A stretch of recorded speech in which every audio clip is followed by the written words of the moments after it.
La historia la escriben los vencedores, dijo alguna vez George Orwell.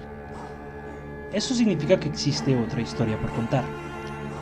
Guerras, batallas, amores, traición y todo lo que te hubiera gustado que te contaran en el colegio sobre la historia. La verdadera historia del mundo. Esto es Historia Histérica.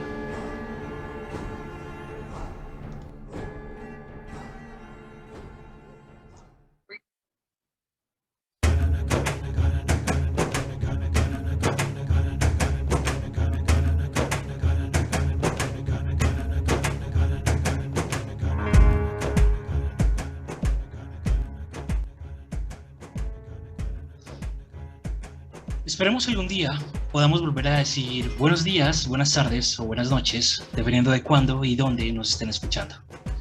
Bienvenidos a Historia Histérica, el podcast en el que te hablaremos de historia, como te habría gustado que te lo contaran en el colegio. Yo soy Juanse, me encuentran en Twitter como @craneobarbado y en Instagram estoy como calavera_barbada. Recuerden también que nosotros no somos historiadores, solamente somos personas a las cuales les gusta mucho la historia y deciden hablar de ella. También recuerden seguirnos en todas nuestras redes sociales, estamos en todas partes como Historia Histérica. Suscríbanse al canal, denle me gusta, apóyennos con un like, compártanlo para que muchas más personas nos conozcan. En Colombia seguimos en paro y a hoy se habla de más de 300 personas desaparecidas según reportes de la ONG Temblores. Para algunas personas esto se justifica y desgraciadamente he escuchado frases como esas no son formas de protestar. Deberían mirar cómo en otros países hacen marchas pacíficas. Miren que Gandhi protestó de forma pacífica y consiguió grandes cosas. ¿Estamos hablando de Gandhi, el amigo de Hitler y el que defendía a Mussolini? ¿O estamos hablando del Gandhi racista? ¿O estamos hablando del Gandhi misógino que le pegaba a su esposa de puertas para adentro y promulgaba la cultura de la no violencia de puertas para afuera? Ya sé. Hablamos del Gandhi que dormía y se bañaba con niñas de 9 años desnudas para confirmar que era una persona santa que no necesitaba el sexo y lo hacía a modo de ponerse a prueba a sí mismo para demostrar su santidad. Estamos de acuerdo con que cuando uno es santo no tiene por qué demostrarlo, ¿verdad? Hoy vamos a hablar de Gandhi, el no tan Mahatma. Comenzaremos por el inicio y pues lo que aquí se va a hablar no se trata propiamente de establecer la historia completa de Gandhi, porque de eso hay hasta películas, todas demasiado rosadas, pero sí quiero basarme en muchos de los escritos de Rajmohan Gandhi, que es el nieto de Gandhi y su biógrafo oficial, para mostrar cómo realmente no nos han contado toda la verdad en cuanto a la vida de este gran gurú y gran líder espiritual. Pero sumeramente sí vamos a hablar de quién era este man, porque creo que es necesario poner como un contexto y un marco básicamente sobre la vida y obra de este man, desromantizándola. Entonces, Mohandas Karachand Gandhi, conocido después solo como Gandhi, y que luego sus seguidores le pusieron el apodo de Mahatma, que significa santo, nació en Porbandar, una pequeña ciudad costera al oeste de la India, fruto del matrimonio de Karachand Gandhi, el primer ministro de la ciudad, ojo, esto es importante, y Putlibai Ganda.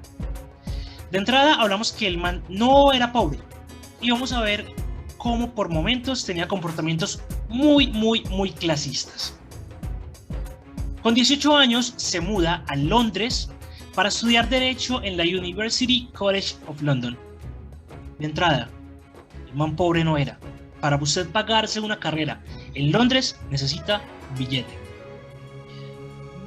Cuando finalizó sus estudios, regresó a Bombay para intentar ejercer como abogado, pero la sobresaturación de la profesión en aquella época, unida a la falta de experiencia real de Gandhi en los tribunales, le imposibilitaron cumplir tal propósito. Por suerte, para ese año, en 1893, se le presentó la oportunidad de trabajar en Sudáfrica, empleo que aceptó de una motivado por la lucha y la resistencia y la desobediencia civil no violenta que estaban llevando a cabo sus compatriotas ante la presión y discriminación del país hacia los hindúes. Suena demasiado bonito para ser verdad. Allí en Sudáfrica, Gandhi comprobó en primera persona el fuerte rechazo y odio hacia los indios. Recuerden que indio es una persona nacida en la India. Indio no es un insulto y las personas aborígenes son indígenas, no son indios.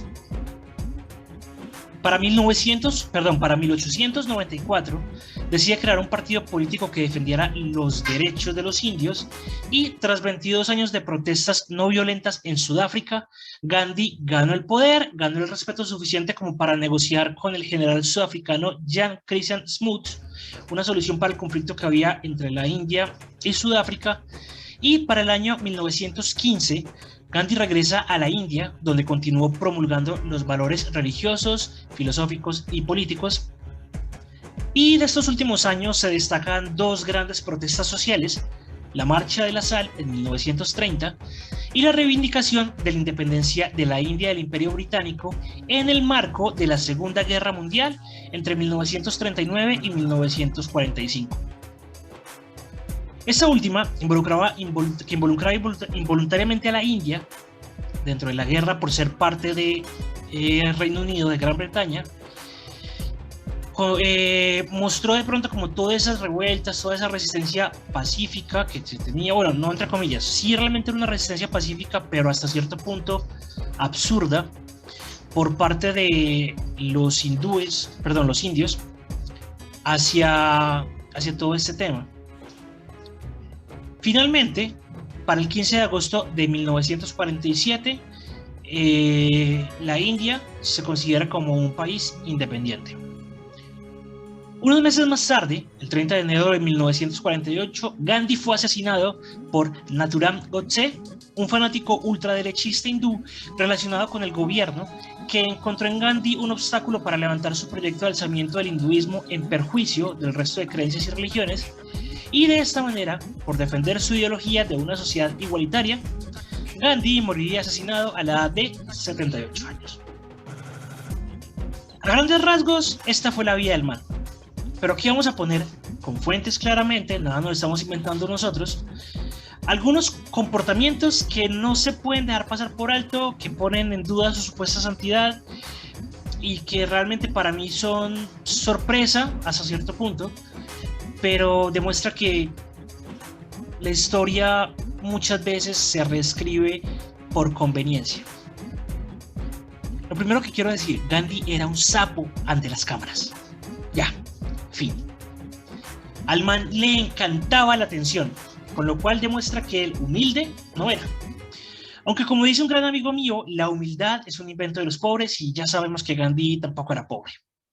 Entonces, cada que pasaba algo contra él, contra su movimiento, cada que lo atacaban, cada que le pegaban, cada que hacían algún tipo de atentado, lo primero que el man hacía era irse para donde los periodistas a decirle lo que le habían hecho. Ojo, no a la policía, a los periodistas.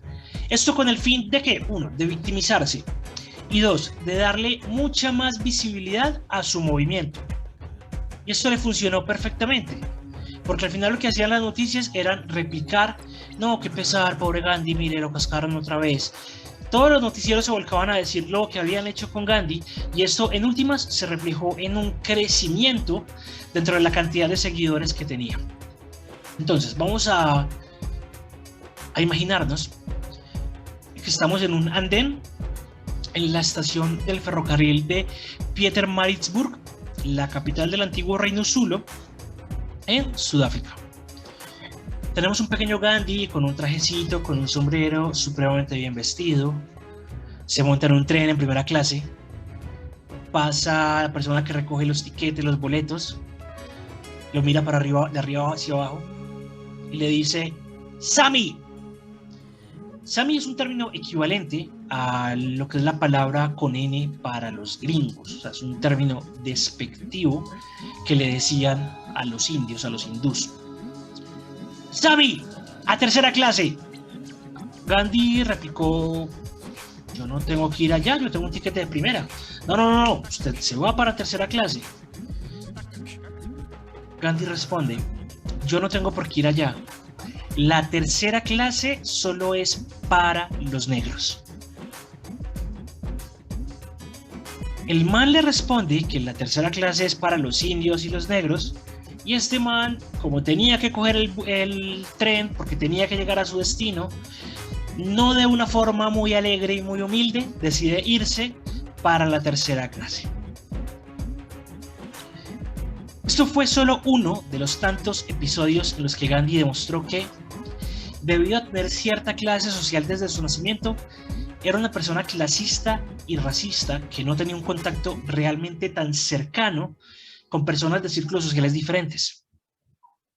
Es tan así que en el año 2018 la Universidad de Ghana, al oeste de África, decidió quitar una estatua que habían puesto allí, a la entrada de la universidad, en 2016. ¿Por qué? Por presión de estudiantes y de profesores. ¿Por qué por presión de estudiantes y profesores?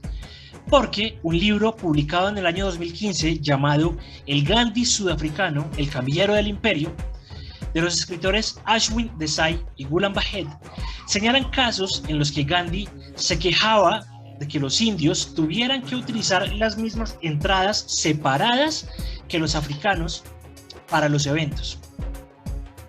¿Por qué? Según Gandhi,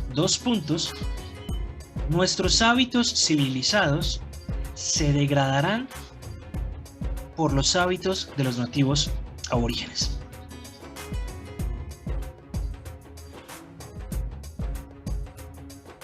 Cuando le preguntaron sobre las relaciones interraciales entre hindúes y personas de color oscuro, personas negras de Sudáfrica, el man se refirió a ellos con términos despectivos y les decían los kafirs. Entonces él decía, sobre las mezclas de los kafirs, que es un insulto racista para referirse a los afrodescendientes, con los indios, debo confesar que lo siento mucho. Y esto fue en una carta que él dejó documentada en el año 1904. También, bajo consignas de la BBC, Gandhi creía en una hermandad aria. Los autores explican que esta creencia de Gandhi implica que los blancos y los indios están en una escala superior a los negros. ¿No me creen? Ok. Tenemos una carta datada de 1939 que dice lo siguiente, 2 puntos. Querido amigo, mis amigos me han estado insistiendo para que le escriba por el bien de la humanidad, pero me he resistido a su petición debido a la sensación de que cualquier carta mía podría ser una impertinencia. Algo me dice que no debo ser tan calculador y que debo hacer mi petición porque en cualquier caso merecerá la pena. Está claro que usted es hoy la única persona en el mundo que puede evitar una guerra que podría reducir a la humanidad a un estado salvaje. ¿Estará dispuesto a pagar ese precio por un propósito cualquiera, por muy digno que le parezca? Escuchar la llamada de quien ha evitado deliberadamente el método de la guerra, no sin considerable éxito. De cualquier manera, espero su perdón si he cometido un error al dirigirme a usted. A su disposición, su sincero amigo, Gandhi. Ok, esto es una carta de Gandhi, pero ¿a quién iba dirigida? A un tal Adolf Hitler. Esta carta se conserva en Mani Brahman, la casa de Bombay en la que el líder vivió, y la misiva nunca llegó a manos de Hitler porque fue interceptada por las autoridades británicas, que la hicieron pública muchos años después, aunque pues, de haberlo hecho es poco probable que hubiera surtido el más mínimo efecto. Ahora, en mayo de 1940 llegó a referirse al dictador en términos elogiosos. No considero a Hitler un ser tan malo como parece o representa. Él está mostrando una capacidad increíble y parece estar consiguiendo victorias sin demasiado derramamiento de sangre. Sin demasiado derramamiento de sangre. Demasiado. 6 millones de judíos. No es mucha sangre para este señor. Inclusive, Después de que los nazis invadieran las islas del Canal de la Mancha, mandó este mensaje al pueblo británico: dejen las armas, por cuanto éstas no van a servir para salvarles a ustedes ni a la humanidad. Deben invitar a Hitler y a Mussolini a que tomen todo lo que quieran de sus países. Si ellos quieren ocupar sus casas, váyanse de ellas. Si no les permiten salir, sacrifíquense, pero siempre rehúsen rendirles obediencia. Entonces, aquí tenemos ya, digamos que un caso en el cual claramente está apoyando regímenes fascistas y ultraderechistas. Respecto a las mujeres, Gandhi maltrataba físicamente a su mujer y a sus hijos, y en la biografía está documentado claramente cómo era un abusador dentro de todo su entorno familiar. También se documenta que cuando su esposa comenzó a sufrir de pulmonía, él tajantemente prohíbe que se utilice la penicilina, ya que manifestaba que la medicina india era mejor, y su esposa muere. Pero cuando a él le dio malaria, se dejó aplicar cuanta vaina hubiera sin siquiera preguntar de dónde venía la medicina. Y ojo, el machismo no llega solo hasta esto. En diciembre de 1935, Margaret Sanger, activista de los derechos humanos, estuvo de gira por la India y se reunió con Gandhi. Se parcharon a hablar, todo bien, relajados, tan. Y digamos que ambos estaban de acuerdo con el tema de la liberación femenina. Pero Sanger decía que los anticonceptivos eran la forma más fácil y rápida de la emancipación femenina y la liberación femenina. Gandhi dijo que no, que las mujeres deberían resistirse a sus maridos, al tiempo que los hombres deberían controlar la pasión animal. Le dijo a su visitante que el sexo solo debería ser para la procreación. A su vez, la forma más estúpida de mansplaining, le explicó a Sanger que él consideraba toda forma de sexo como lujuria. Y le habló sobre su propio matrimonio, señalando que la relación con su esposa Kasturba se había tornado espiritual, después de que se despidió de una vida de placeres carnales. Sí, muy bonito, muy chévere. Una persona que decía que los anticonceptivos y la menstruación eran distorsiones del alma, y que las mujeres menstruaban porque no estaban en paz consigo misma. Ahora, decide por libre albedrío, por libre decisión, llevar una vida de celibato. Bacano, no hay lío con eso.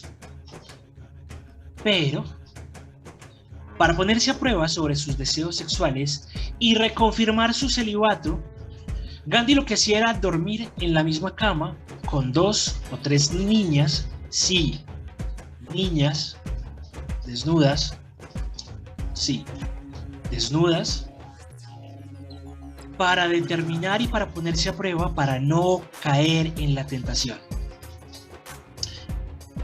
A ver, amigo, si te querías poner a prueba, ¿por qué primero no buscar a alguien que fuera mayor? ¿Por qué no acostarte, no sé, con tu esposa? Todavía estaban casados. ¿Por qué con una niña? O sea, eso significa hasta cierto punto que tenías sentimientos o tenías algún tipo de fijación para con las niñas. Listo. Eran niñas, está mal. Ahora, si le sumamos que no solamente eran niñas, sino que este ritual también lo realizaba con su sobrina, nieta, Manu, y que no solamente se limitaba a dormir con ellas, sino que en ocasiones también se bañaba con ellas, justamente por el mismo motivo, nos desmitifica un poquito todo lo que se habla con respecto a este señor. Citando la revista Vice, como la mayoría de los ídolos, Gandhi no era más que una farsa que se convirtió en un mito por morir antes de tiempo, asesinado, y por caerle bien a la gente adecuada que se encargó de venderlo como un producto. Así que por favor, dejen de compartir su cara, sus frases y de reivindicar sus ideas de mierda. Basado en todo esto, tiene toda la lógica del mundo que la gente de bien de mi país tenga como referente a este señor. Espero que cuando alguien les hable de Gandhi como muestra de una revolución pacífica, les enseñen que los constructos sociales para mitificar a las personas en pro de una narrativa salvadora los convierte en personas con memoria selectiva que omite actos realizados por ese líder dentro de una falsa justificación de acciones maquiavélicas, como pasa con cierto expresidente colombiano. Muchas gracias por escucharnos. Recuerden darle me gusta, compartir el episodio, suscribirse al canal. Estamos en todas las plataformas de podcast como Spotify, Google Podcast, Apple Podcast, Anchor. Cualquier comentario, cualquier tema que quieran poner, ahí está la cajita de comentarios. Y recuerden que lo bonito de la historia es que nunca se termina.